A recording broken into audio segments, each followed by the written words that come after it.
And don't get me wrong, there's no price you can put on peace. There's no price you could put on peace. But to my brothers, if you knew you wasn't staying, why you give her 5 babies? If you knew you wasn't staying, why you give her 3 babies? Yeah. I can understand there's no price you can put on people, but bruh, you want to leave her after 5 babies? I'm sorry. Once a man has given a woman 2 children, he better have a damn good reason why he ain't staying there to raise them with her. Unless she's pushing him away. I'm assuming she's not. I'm assuming she wants him there. But if a man gave a woman 2 babies, especially 3 or more, and you trying to walk, yeah, I'm gonna have a serious problem respecting you. What's on your mind, princess? Because you're processing your thing. Talk to us. And it's okay to cry because it's okay to be vulnerable. Because you with 4 brothers who love you, so you in safe space. That you was in just safe a trigger. space. Tell the women what you're feeling because there's women gonna watch this and they where you at. Talk to us. Be raw, man. Say what's on your mind. Be raw. I'm a therapist, you know that. I'm a psychologist. I know, it so just triggered me. I know. Be raw, no, but speak your piece. You ain't got to get specific, but speak it. No, it's just one of them things. But that was a trigger where you completely, like, men, and they don't realize that they do this, but they groom a woman to how they want to be. Yes. And then 2 years, 3 years go by, and it's like the woman is just trying to get you to just do everything you need to do. She's literally clearing your plate. You go focus on this. I got X, Y, Z. Yes. Only for you to just throw that shit away. That's a trigger, especially for somebody that is very emotionally, physically, spiritually invested into you, and you just throw that shit away. That shit sucks. And we as men need to understand, women as well, but we as men in particular, because we are the leaders, we need to understand that you can't purchase insurance for failed relationships.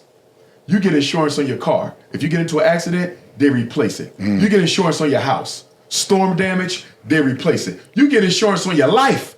You ain't gonna get the life back, but your family gonna be set for the rest of your life. When a woman takes that armor off to give us a chance to lead her and become her raw essence, and we hurt that, we misuse that, we exploit that, we sabotage that, we disappoint that, there's no insurance she can buy that will reset her back with her armor on. She got to build that armor back up. Do you know how hard that is when she dealing with her own family problems? She dealing with her own baby daddy problems. She dealing with her own traumas from childhood. She working 2 or 3 jobs. She trying to keep the bills paid. And on top of that, we got to keep in mind that black women exist within a context, unlike Asian women, unlike Caucasians, unlike Arabs, East Indians, Latinos, and Jews, where she don't really have a strong female support network. Black women are more likely to not be surrounded by a genuine sisterhood whose shoulders they can cry on. So when our sisters go through relationship trauma, setback, and disappointment, they're often going through that by themselves.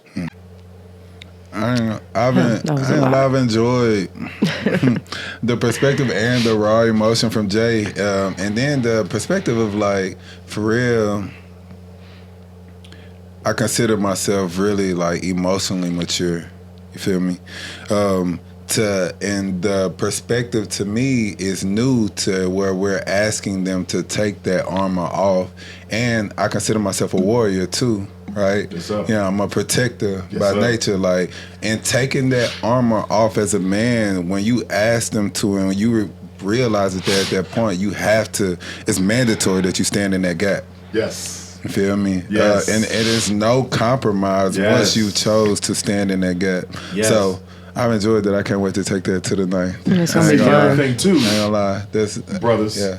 is a lot of us as men are so emotionally traumatized ourselves from baby mama trauma, ex-wife trauma, Sorry, sis. from We love you. sex abuse, emotional abuse, We'll beat that maternal nigga up. abandonment, paternal abandonment, sibling bullying, peer bullying.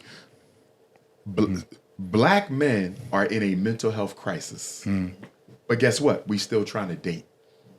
How in the hell are you asking a woman to take off her armor and be vulnerable to you and allow you to lead when you know you got issues you ain't worked through yet?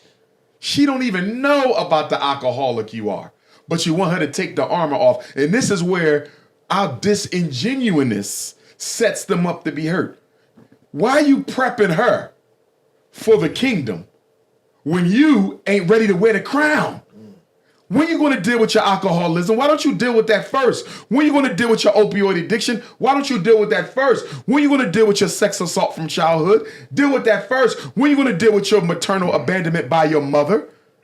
Because the last thing she needs is you putting your hands on her once she says something that trigger a painful memory from the mom who abandoned you. A lot of black men are walking mental health wards. We're walking mental health wards. Yes, the women are traumatized, but so are we. We need to be in a healthy space to lead our women. Trauma can't lead trauma. It'll only make it worse. Trauma cannot lead trauma. It can only make it worse. And I don't see black men knocking down the door for therapy. I don't see black men knocking down the door for life coaching. And don't get me wrong. I do get more brothers who come to me for life coaching now than I did a year ago. So brothers are making headway. They are. But it's still a lot more who need to, who don't. And do you know what I find? I'm going to go to the conscious community right now. All of us in the conscious community, from our militias to our Marcus Garveyites to the whole nine. I'm seeing traumatized brothers try to distract themselves from their trauma through consciousness. I don't give a damn how much of a Pan-Africanist you are. That ain't going to eliminate that problem right there. I don't care how much of a Hebrew, a Moor, Nuwapian, Gun Club, Guys and Earth, Nation of Islam, none of that is going to block the fact that you got psychosocial spiritual issues from childhood or later that you've never addressed. Black men need to really handle our mental health issues before we start stepping to these queens talking about we want to build a kingdom.